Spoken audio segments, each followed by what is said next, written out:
앞서 말씀드린 대로 오늘 정부가 대북 군사회담 그리고 적십자회담을 제의했습니다. 오늘 뉴스에너스 세 가지 질문을 던지겠습니다. 여러 분야 가운데 군사회담을 먼저 제의한 이유는 무엇인지 진단해 보겠습니다.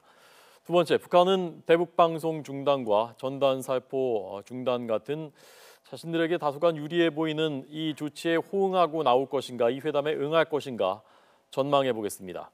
세 번째, 이것을 계기로 해서 북한이 이른바 통미봉남, 미국과는 대화할 수 있지만 남쪽과는 하지 않겠다라는 전략의 변화가 있을 것인지 진단해 보겠습니다. 전문가를 두 분 초대했습니다. 박휘락 국민대학교 정치대학 원장, 조한범 통일연구원 선임연구위원 나와 있습니다. 안녕하십니까? 자, 우선 베를린 구상 이후에 있었던 오늘 대북 대화 제의, 시기가 적절했다고 보셨는지, 그리고 내용이라든가 분야가 당초 예상하셨던 것과 어떻게 일치했는지부터 한번 들어보겠습니다. 원장님. 그 베를린에서 이제 7월 27일부로 이렇게 뭐 적대 행위를 중지하고 10월 4일부로 이산 가족 그 상봉을 하자 이렇게 했기 때문에 사실 더 이상 미룰 수 없는 그런 시기였던 것 같습니다. 그리고 저는 뭐 꼭 어떤 그 성사돼야 된다는 그런 그 당위성보다는 일단 그 새 정권의 출범을 했는데 북한의 의도를 한번 보자 그런 차원에서 했고, 좀 특이한 게 가장 어려운 군사 쪽 회담과 또 조금은 쉬울 수 있는 이산 가족 상봉을 동시에 함으로써 이제 북한한테도 좀 선택권을 주고, 특히 이제 뭐 군사 분야 같은 경우에는 가능하면 이제 핵 같은 얘기를 하지 않고 그냥 도발에 관한 얘기함으로 해서 좀 어떻게든 이제 북한하고 대화를 시작하자 하는 그런 의도가 반영되어 있는 것 같습니다. 네, 그래서 군사회담 얘기가 먼저 꺼내진 이유는 무엇이라고 보셨는지 듣겠습니다. 일단은 지금 문재인 정부의 대북 정책의 큰 틀을 보면은 이제 평화 통일 중에서 평화의 방점에 있습니다. 그러니까 현실적으로 이제 장기적인 목표는 통일이지만 분단 체제라든지 또 주변국의 안보 상황이라든지 이런 것 때문에 즉각적인 통일은 좀 어려운 상황이거든요. 네. 그렇기 때문에 실현 가능한 평화 상태 조성에 주력하겠다는 의지는 확실해 보이고요. 두 번째는 비핵화에 대한 강력한 의지와 아울러서 남북관계 분야에서는 어떻게든 여지를 마련하겠다는 겁니다. 그러니까 지금 베를린 구상이 발표된 시점은 북한이 ICBM급 탄도미사일인 화성 14로 발사한 직후거든요. 네. 그런 상황에서도 북한과 국제사회의 대화의 의지를 보였던 거죠. 첫 번째 점은. 그리고 그 이미 지나갔습니다만 무주 태권도 시범단 북한 측이 왔을 때 그때 굳이 대통령께서 장홍 ICC 위원하고 일단 조우의 형식이었습니다만은 그 우리의 의지를 전달을 했거든요. 그러니까 어떻게 하든지 간에 남북관계 여지를 좀 찾겠다라는 의지가 있는 거고요. 그렇게 봤을 때 지금은 비핵화라는 부분이 지금 해법이 모색되지 않은 상태에서 우리가 할 수 있는 부분은 첫째는 초기적인 군사적 실내 구축 조치입니다. 그리고 두 번째는 이산가족 상봉 문제를 포함한 인도적인 문제거든요. 그렇기 때문에 지금 시기적으로는 이제 두 가지 제안을 하셨죠. 그러니까 7월 27일 정전협정일을 계기로 군사 분계선 인근에서의 적대 행위 중단. 그러니까 얼마 안 남았죠. 지금 거의 한 일주일 정도밖에 안 남은 상황이고요.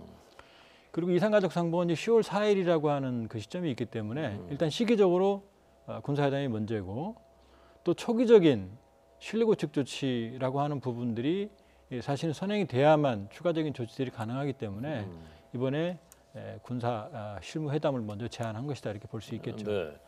군사 실무회담이라는 것이 어떤 것인지 하고 그동안 어떤 일로 열렸었던 것인지 좀 설명을 해주십시오. 최초에 시작된 건 2000년대 이제 그 장관회담 후속 조치로 이제 군사회담이 이제 쭉 열렸고요. 실제적으로는 이제 뭐 개성공단 설치를 위한 그런 군사적인 협조를 위해서 많이 열렸습니다. 근데 그 통해서 뭐 이쪽 그 서해안 지역에 있는 군부대 간의 직통성도 뭐 넣고 그랬습니다만, 실제 그 당시 기대에 비해서 지금까지 누적된 성과가 있느냐 하는 부분에서는 조금 회의적일 수밖에 없다 이렇게 봅니다. 네. 그리고 지금 이제 조 박사님께서 말씀하셨지만 제일 문제는 이제 북한의 핵 문제인데, 그러면 이제 정부에서도 핵 문제를 직접 꺼낼 거냐 아니면 좀 더 간접적으로 꺼낼 거냐 하는 부분에서 지향은 핵 문제까지도 논의가 가능하면 하자 이런 뜻이겠지만, 일단 북한을 그 협상 테이블로 끌어내기 위해서는 어쨌든 군사회담이라는 좀 실무적인 그런 차원으로 이제 시도한 것 같습니다. 네. 어떤 급이 나오느냐는 그때그때 합의에 따라서 달라지는 거죠? 예, 그렇습니다. 이제 뭐 어떤 사안에 따라서 지금 이제 하겠다 그러면 그 사안이 결정될 것이고, 네. 그럼 그 사안의 경중에 따라서 이제 저 책임자가 서로 정해질 겁니다.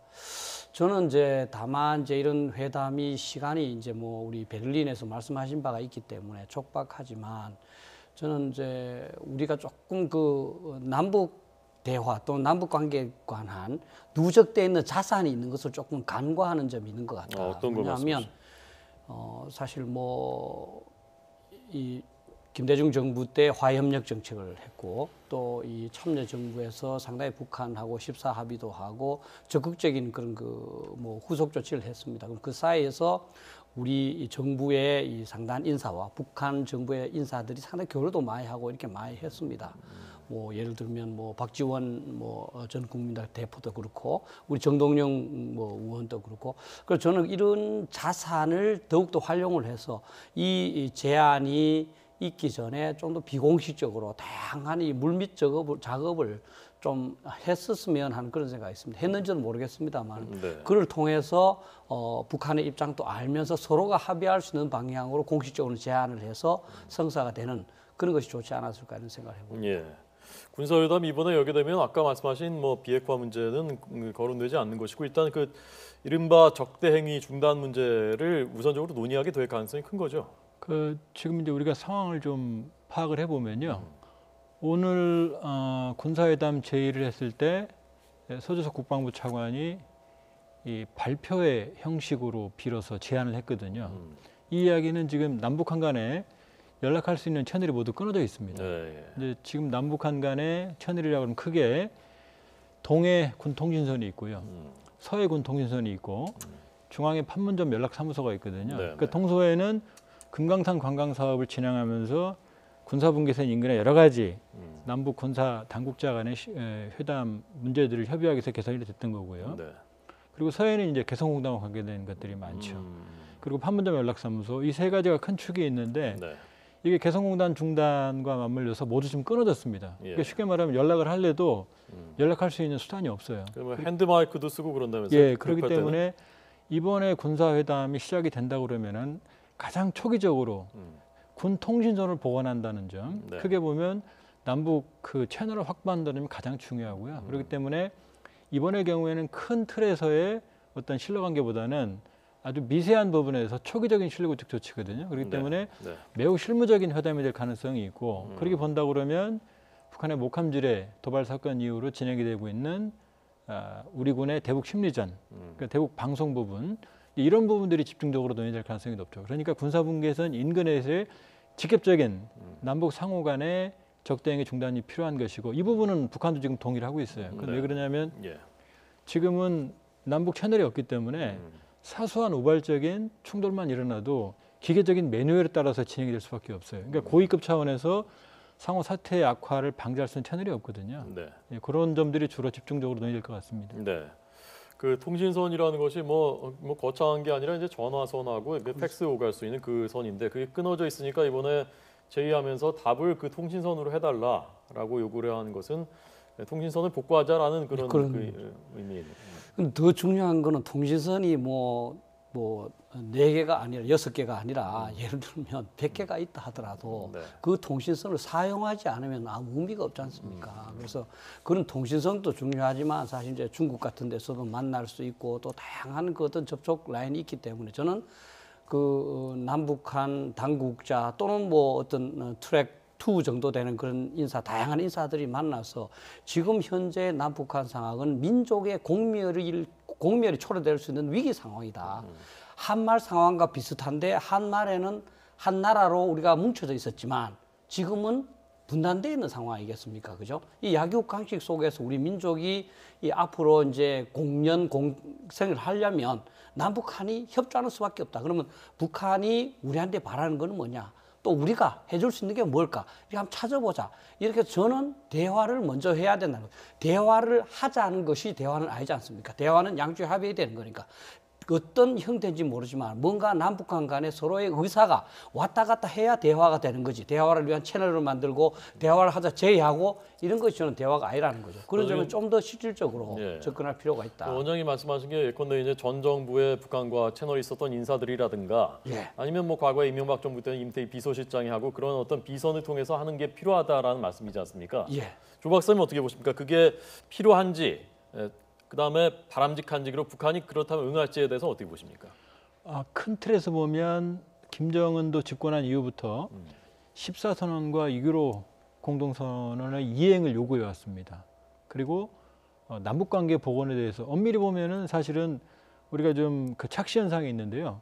북한이 그동안 남북관계 복원을 직간접적으로 요구해 왔습니다. 그 이야기는 지금 군사분계선상에서의 적대 행위로 사실은 더 부담을 느끼는 건 사실은 북한이고요.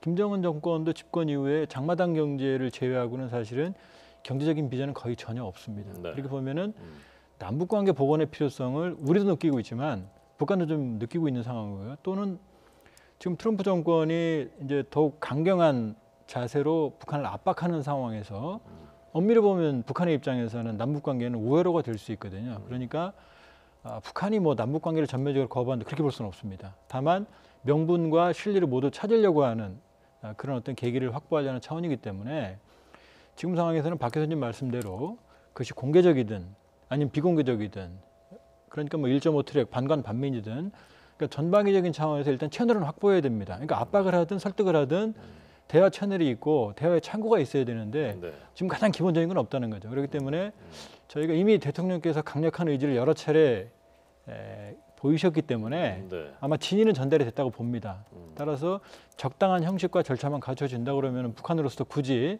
거부할 이유는 없다 그렇게 보고 있습니다. 네. 자, 그런 견지에서 본다면은 지금 군사회담은 대북 확성기 방송, 그다음에 전단 살포. 물론 북쪽에서도 우리 쪽의 대남 방송은 전단 살포 하긴 하지만 상대적으로 그걸 아프게 느끼는 것은 북한이기 때문에 북한 입장에서는 자신들한테 유리한 의제일 수 있고 그거를 거부하지 않을 수 있지 않겠나 하는 게 우리 정부의 아마 기대일 것 같은데 어떻게 전망하십니까? 북한이 응해 올지. 뭐 단도직입적으로 말씀을 하라 그러면 저는 응해올 가능성은 뭐 높지 않다 이렇게 봅니다. 우선 기본적으로 저는 조금 현재의 남북한의 이 관계 또는 위상에 대한 인식의 차이가 있는 것 같아요. 네. 우리는 우리의 경제적인 또는 국제 관계적인 그런 위상이 높다고 생각을 해서 북한에 비해서 우월한 입장에서 이제 보고 있습니다. 네. 우리가 도와줄 수 있다. 그래서 우리가 상당히 많이 양보할 수가 있다. 또 우리하고 대화하면 북한한테 이익이지 우리한테 이익이 아니다. 그래서 사실 이제 통일부 장관도 우리는 뭐 흡수 통일하지 않는다 이런 얘기거든요. 근데 북한 입장에서 한번 볼 필요가 있습니다. 옛날에는 그랬는지 모르지만 지금 북한 입장에서 보면 핵무기를 만들어서 지금 미국을 곧 공격할 수 있는 그런 능력을 가졌습니다. 자기들은 핵 보유국이고 예를 들면 뭐 5개국 또는 그 외에 이제 다 이스라엘 다 합쳐서 지금 9개국 사이에 이제 들어가는 그런 이 강성 대국입니다. 네. 사실 요즘 북한이 남한에 대해서 얘기할 필요 하지 않지 않습니까? 그죠? 북한의 입장에서 보면 사실은 이제 지금 관계가 서로의 힘의 균형이 달라졌는 줄 모르고 지금 남한이 이렇게 제의하는 거 아닌가 이렇게 이제 볼 수가 있습니다. 예, 원장님. 그래서 알겠습니다. 잠깐만 좀 기다려 주시고요. 문재인 대통령이 오늘 청와대 수석 비서관 보좌관 회의에서의 발언이 지금 막 들어왔는데요. 최저임금 문제, 그다음에 방산 비리에 대한 언급이 있다고 합니다. 이거 먼저 잠깐 들려드리고 계속해서 듣도록 하겠습니다. 네, 오늘 제가 먼저 말씀 좀 드리겠습니다. 먼저 최저임금 인상에 관하여 말씀드리겠습니다. 내년도 최저임금 인상 결정은 최저임금 1만 원 시대로 가는 청신호입니다. 또한 극심한 소득 불평등을 완화하고 소득 주도 성장을 통해 사람 중심의 국민 성장 시대를 여는 대전환점이 될 것입니다. 최저임금 1만 원은 단순히 시급 액수가 아니라 사람답게 살 권리를 상징하는 것입니다. 뿐만 아니라 경제적인 효과 면에서도 당장 내년도부터 경제 성장률을 더 높여주는 효과가 생길 것으로 그렇게 전망이 됩니다.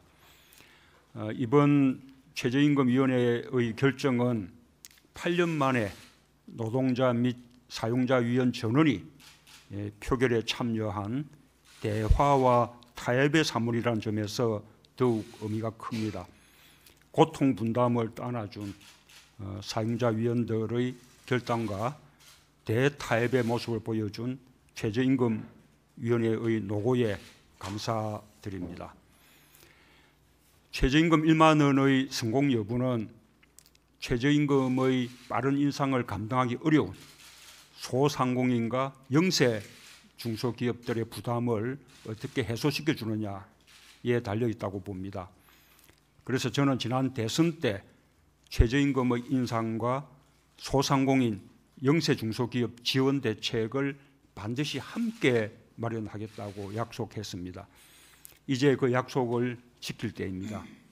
특히 최저임금 인상을 감당하기 어려운 업종에 더 각별한 관심을 가지고 할 수 있는 정책 수단을 모두 동원하여 주기 바랍니다. 어제 관계부처 합동으로 종합 지원 대책을 발표했는데 실효성 있는 대책이 될 수 있도록 연말까지 계속 점검하고 보완해 나가기 바랍니다. 소상공인들과 영세 중소기업들은 정부의 지원 대책을 믿고 변함없이 영업과 고용 유지에 힘써 주시고 노동자들은 생산성 향상으로 보답하여 주시기 바랍니다. 국회에도 지원 대책과 관련된 법안 처리가 조속히 이루어질 수 있도록 협조해 주시길 부탁드립니다. 부정부패와 방산비리에 관하여 말씀드리겠습니다. 부정부패 척결과 방산비리 건절은 새 정부를 탄생시켜 주신 국민들의 가장 간절한 여망입니다. 미룰 수 없는 과제이고 또 새 정부가 반드시 이뤄내야 할 과제입니다. 과거 참여정부에서 설치 운영한 대통령 주재 반부패 관계기관 협의회를 복원하여 국가 차원의 반부패 정책을 추진해 나가고자 합니다.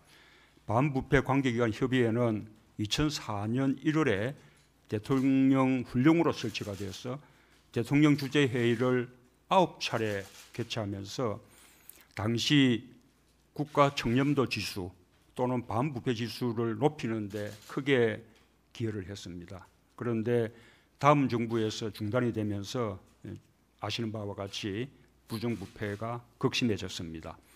그 훈령이 아직도 살아있기 때문에 반부패 컨트롤 타워를 복원하여 범정부 차원의 반부패 정책을 수립하고 관계 기관 간의 유기적 협조를 통해서 부정부패 없는 대한민국을 만들 수 있도록 준비해 주시기 바랍니다. 방산비리가 끊임없는 가운데 최근 감사원이 지난 정부의 수리온 헬기 납품과 관련하여 방사청장의 비리 혐의를 적발하고 검찰에 수사를 요청했습니다. 방산비리는 단순한 비리를 넘어 안보의 구멍을 뚫는 이적 행위에 해당한다고 생각합니다. 방산비리 척결은 보수와 진보의 문제가 아닌 애국과 비애국의 문제로 더 이상 미룰 수 없는 적배청산 과제입니다. 개별 방산비리 사건에 대한 감사와 수사는 감사원과 검찰이 자체적으로 독립적으로 해나갈 것입니다. 그러나 그럴 때마다 개별 사건의 처리로 끝나지 말고 다시 반복되지 않도록 그 결과를 제도 개선으로 연결시키는 국가적인 노력이 필요합니다. 민정수석실 주관으로 방산비리 건절 관계기관 협의회를 운영해서 방산비리 건절을 위한 제도 개선 대책을 마련하고 필요할 경우에는 그 방안을 아까 말씀드린 반부패 관계기관 협의회의 안건으로 그렇게 올려주시기 바랍니다. 이상입니다. 네, 반부패 관계기관 협의회를 대통령이 직접 주재하겠다. 그리고 최저임금은 이제 10,000원 시대로 가는 교두보가 됐다라는 문재인 대통령의 오늘 쏙 비서관 보좌관 회의에서의 발언이었습니다. 자, 그래서 원장님께서는 그러니까 북한이 핵과 미사일 고도화된 이 상황에서 과거처럼 호락호락하게 남북 관계 개선에 응하지 않을 것이다.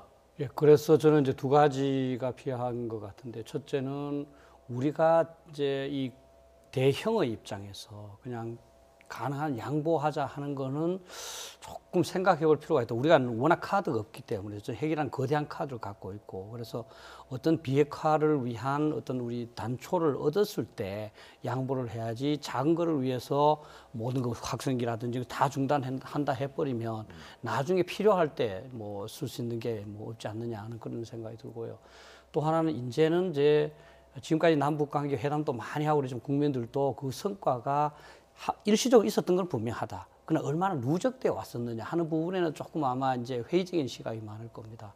따라서 이제 이렇게 할 때 이제 문 대통령께서도 야당 시절에 끊임없이 정부가 불통의 그런 그 일방적인 정책 추진한다고 그랬으니까, 이런 남북 대화를 할 때도 이제는 그 정부 내에서도 당연히 다양한 뭐 논의가 필요하지만 야당이나 이런 쪽하고도 이렇게 충분히 해서 이 정도 양보한다 뭐 이렇게 해서 좀 국민적인 공감대를 얻어가면서 조금 느리더라도 차근차근히 가는 그런 접근이 필요하지 않을까 이렇게 생각합니다. 네, 그 문제를 말씀하시니까 예컨대 이제 대북 방송 같은 것도 우리가 북한이 핵 실험하고 미사일 실험하니까 거기에 대한 대응으로 실시했었던 거란 말입니다. 그러면 예컨대 군사회담 열린다고 했을 때 우리가 북한 쪽에 대해서 요구해야 되는, 받아내야 되는 것들은 어떤 의제들이 있습니까? 일단 이번 군사회담의 목표는 끊어졌던 채널을 복원하는 겁니다. 그러니까 가장 지금 비핵화라는 부분이 지금 막혀 있는 상태에서 지금 논의할 수 있는 부분들은 바로 MDL, 군사분계선상에서의 적대행위들이거든요. 그러니까 지금 우리가 알고 뭐 군사분계선에 뭐 철조망이 많이 있는 것 같지만 그건 DMZ입니다. 그러니까 군사분계선상을 남북쪽으로 2km씩 후퇴한 지역에 철조망이 있는 거고, 군사분계선에는 철조망이 없어요. 얼마든지 월경을 할 수가 있습니다. 그렇기 때문에 북한군의 경우에는 수시로 월경을 해서 지금 정전협정을 위반을 하고 있고요. 네. 또 상호 실외도 묻어놓고 가고 그랬죠. 그렇죠. 네. 그것 때문에 이제 목함지뢰 사건도 났고요. 그렇기 때문에 실무적으로 군사분계선 MDL 인근에서 해결할 문제들이 많아요. 그러니까는 지금 큰 틀보다는 당장 끊어졌던 군사적인 실력 구축의 초기적인 채널을 확보하겠다는 게 목표이기 때문에 사실은 그 부분은 저는 이미 북한은 전면 거부보다는 조건부로 수용을 했다고 봅니다. 지난주 금요일 날 북한이 이제 처음으로 거의 베를린 구상에 대해서 10여일 이상 지난 시점에서 노동신문 개인 필명으로 나온 점을 보면은 전면적인 거부는 아니에요. 이미 14선언과 6.15 공동선언을 지키겠다는 문 대통령을 평가를 했습니다. 그리고 남북 대화나 인도적인 문제를 모두 거부한 건 아니고 다만 조건을 좀 걸었거든요. 그렇기 때문에 제가 보기에 조건 뭘 걸었었죠? 예, 일단은 뭐 그 군사적인 분야의 실력 구축 같은 경우는 이제 바로 한미 군사훈련, 그다음에 미국의 전략자산의 전진 배치 이런 부분들을 먼저 조건부로 철거해라라는 것을 내걸었고요. 인도적인 문제에서는 그 12명 북한 여정업원의 집단 탈북에 대해서 송환해라. 그다음에 지금 북쪽으로 송환을 요구하고 있는 김현희 씨라든지 이런 부분들을 지금 먼저 선결하라 이렇게 조건을 걸은 거죠. 그렇기 때문에 제가 보기에는 북한도 전면적인 거부는 아니다. 조건부 수용 내지는 조건부 지금 호응이라고 볼 수 있기 때문에 어느 정도 그 협상의 가능성이 여지는 전 남아 있다고 봅니다. 네. 그러나 우리 정부가 예컨대 한미연합훈련 중단이라든가 그걸 받아들일 가능성은 없는 것 아닙니까? 예, 그런데 이제 물론 8월에 지금 UFG 훈련이 있거든요. 일지훈련 가디언. 예, 그런데 그 훈련은 지금 키리즈 훈련이나 독수리 훈련처럼 야외 기동 훈련이 없어요. 쉽게 말하면 이제 도상 훈련이거든요. 그렇기 때문에 그 부분은 얼마든지 선택지가 있고 또 그것 자체가 한반도의 긴장을 고도로 지금 고조시키는 건 아니기 때문에 협상의 여지는 있다고 봅니다. 네. 자, 그럼 군사회담 그렇다 치고 오늘 동시에 제안한 그 이산가족 상봉을 위한 남북 적십자 실무회담, 이건 북한이 어떻게 나올 것이라고 보십니까? 오히려 군사회담보다는 만약 수용을 한다면 이거를 뭐 수용할 가능성이 있지 않을까 그런 생각을 합니다. 그런데 한번 우리가 이 자리에서 냉정하게 한번 봐야 될 것이, 이 이산가족 상봉이 이제 상당히 필요하고 뭐 연세 드신 분들을 위해서는 진짜 굉장히 중요한 사항이지만, 이 만나는 것 자체만 끝나는 건 진짜 너무 어떻게 보면 잔인하다, 저는 그런 생각을 해요. 이 사실 그 4km 정도의 비무장지대를 사이에 두고 말이죠. 만나지도 못하고 그 몇 년마다 이렇게 어렵게 선거사에서 한번 만나고 가는 거 이거는 진짜 그 만남에 따르는 어떤 기쁨과 또 조금 어떤 앞으로 남북과 좋아질 수도 있겠구나 하는 기대도 크지만 남북 관계가 이거밖에 안 되나 하는 그런 그 참담함도 굉장히 큽니다. 따라서 저는 뭐 이산가족 상봉을 하지 말자는 것이 아니라 이제 진짜 좀 더 이산가족 문제에 대해서는 좀 근본적인 대책이 필요하다. 이런 최소한도로 판문점에서 수시로 연락해서 뭐 만날 수 있도록 하고 또 뭐 서신도 왔다 갔다 할 수 있도록 하고 하는 좀 더 넓은 차원에서 제안을 좀 더 넓혀갈 필요가 있다. 저는 이렇게 생각을 합니다. 네. 북한의 이번 반응도 이산가족 상봉을 포함한 인도적인 문제를 자신들이 거부한 적이 없다 이런 반응을 보였어요. 그러니까 특히 또 하나는 그동안 북한이 뭔가 남한에 요구할 게 있을 때, 그 다음에 자신들의 실리를 추구할 때는 바람직한 건 아닙니다만은 이산가족 상봉 문제를 계기로 활용해 왔거든요. 그렇기 때문에 북한이 전면적으로 거부하기만은 않을 거다라는 일단은 그 판단을 좀 해보고요. 다만 지금 걸림돌이 되는 부분이 북한이 지속적으로 집단 탈북한 12명의 북한 여종업원 중국 식당에서 이 부분의 송환을 요구하고 있거든요. 예. 그래서 이 부분을 어떻게 지금 우회하느냐 내지는 북한 측을 설득하느냐 이 부분이 관건입니다. 이번에 지금 그걸 지금 조건으로 걸었거든요. 우회할 수 있는 방안이 있습니까? 물론 이제 좀 복잡합니다. 왜냐하면 북한이 요구하는 건 당장 공개적으로 가족 친지들과 상봉을 요구하고 있거든요. 근데 그 점은 사실 우리 쪽으로 부담이 있는 게 지금 저쪽 친지들을 상봉을 했을 때 그 상봉한 그 친지들에게 그 망명을 했다, 탈북했다고 설득할 수도 없는 것이고 그렇다고 북으로 간다고 할 수도 없는 거거든요. 네. 그렇기 때문에 그 상황에서 지금 탈북 이 12명의 여정원 문제는 사실 뭐 솔로몬의 지혜가 필요한 상황입니다. 그러니까 우회하는 방법을 찾지 않으면 사실은 좀 해결하기 좀 어려운 거죠. 어떤 솔로몬의 지혜가 좀 자의로 그 남쪽을 선택했는데 그걸 뭐 송환할 수는 뭐 그건 뭐 전혀 불가능한 일이고. 예, 방법은 있다고 보여지는 게요. 북한 측도 이 상황에서 지금 자의로 탈북한 사람들을 우리 쪽에서 예. 한국 정부 측에서 송환시켜주지 않을 거라는 알고 있죠. 네. 그러니까 북한의 입장은 사실은 이 협상이라고 볼 수 있습니다. 자신들이 원하는 보다 큰 상위의 목표를 달성하기 위한 수단으로 활용하는 그런 경향을 보였기 때문에 북한 측이 원하는 게 뭔지를 일단 진위를 파악할 필요가 있고요. 또 하나는 대북제 그것이 무엇이든 간에 대북제재의 틀을 훼손하지 않는 범위 내에 되거든요. 그렇기 때문에 그 안에서의 타협점을 잡는 게 중요하죠. 그렇기 때문에 일단 이산가족 상봉 자체를 무한정 거부할 가능성도 뭐 그 가능성은 그렇게 높아 보이진 않아요. 다만 조건부 수용이라든지 네. 아니면 제한적인 수용이라든지 이런 쪽은 아마 충분히 북한도 고려할 것으로 보여집니다. 네. 한 가지 좀 예, 추가할 수 있습니다. 그러십시오. 그 우리가 지금 이제 남북 관계에서 조금 주의해야 될 부분이 특히 이제 통일부는 남북 대화에 참여하시는 분들은 이제 그쪽 어떤 성과를 내고 그걸로 통해서 이제 이 남북 관계 개선 또는 민족 그 공영에 기하기 위해서 그 성사 자체에 굉장히 중점을 둡니다. 사실은 그게 인간이고요. 근데 사실 보면 남북 대화 자체가 목적은 아니거든요. 그거를 통해서 남북 관계 개선을 하고 그다음에 이제 뭐 비핵화를 하고 또 남북 통일까지 이룩하는 그 목적이 더 중요하거든요. 근데 지금까지 옛날에는 상당히 그런 대화 자체만 되면 그다음에는 상당히 진전을 볼 수 있다. 그러니까 대화를 위해서 조금 우리가 손해를 보고 불리함이 있다 감수하다 이런 게 많았습니다. 근데 사실은 이제 2000년대 초 이렇게 한번 한 10년 동안 해본 결과 사실은 그 어떤 작은 일 또는 가능한 일부터의 대화가 큰 어떤 문제 해결에 큰 도움은 안 된 것 같습니다. 오히려 핵무기를 개발했지 않습니까? 그래서 이제는 우리도 북한처럼 원칙을 좀 가질 필요가 있다. 안 되는 건 안 되는 거고 이건 우리가 되는 거다. 그럼 안 되는 거에 대해서 만약에 우리한테 요구한다면 그건 될 수가 없다. 이렇게 해야 남북 간에 좀 더 이제 호혜적인 대화가 되지.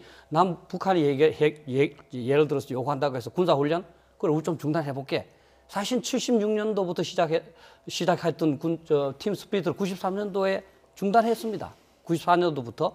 그런데 그러고 나서 잘 되느냐? 그렇지 않습니다. 그래서 따라서 우리는 좀 더 냉정하게 봐야 되고 이제는 단기적인 어떤 성과보다는 장기적으로 어떻게 볼 거냐? 장기적인 통일 또는 장기적인 어떤 그 평화 여기에 이것이 어느 정도의 가치를 갖고 하느냐 이 좀 한번 판단해 볼 필요가 있다. 그래서 남북 관계에 대한 그랜드 스트래티지를 먼저 만든 다음에 그 속에서 이것이 어떤 의미를 갖느냐 하는 것을 좀 더 정의해서 추진할 필요가 있지 않나 이렇게 생각합니다. 네, 자, 이 대목이 바로 우리 사회가 지금 직면해 있는 논쟁점이자 또 딜레마이자 뭐 그런 것이죠. 그래서 문재인 정부는 어쨌건 평화와 통일 중에 일단 평화에 방점을 두고 있는 것 같다. 그 견지하에서 지금 이 대화들이 추진되고 있는 것입니다.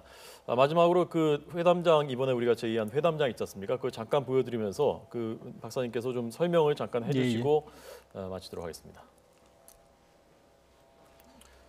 자, 군사분계선 저쪽 통일각 이쪽이 이제 평화의 집 저기가 주로 회담이 많이 열리는 곳이죠. 예, 지금 저 가운데 군사분계선이라고 지금 점선이 돼 있죠. 저 부분에 아무런 장애물이 없습니다. 지금 휴전선 전역이 저렇습니다. 그렇기 때문에 얼마든지 월경을 할 수 있고요. 지금 자유의 집이나 판문각은 이제 남북 양측에서 방문을 했을 때 사실 이제 그 관람을 할 수 있는 지역이고요. 지금 회의는 북쪽은 통일각이라고 하는 곳에서 이제 그 남북 회담이 열리고요. 우리는 이제 평화의 집입니다. 그리고 가운데 있는 그 부분 이제 지금 7개인가요? 막사같이 되어 있는 부분이 이제 중립국 감시위원회의 그 회의가 열리는 부분들입니다. 그러니까 저 안에도 사실은 그 경계선이 없습니다. 예, 그렇게 해서 이제 남북한이 JSA 공동관리구역이라고 영화도 있었죠. 그러니까 그 남북한과 그러니까 군사정전위원회가 공동으로 관리하는 지역입니다.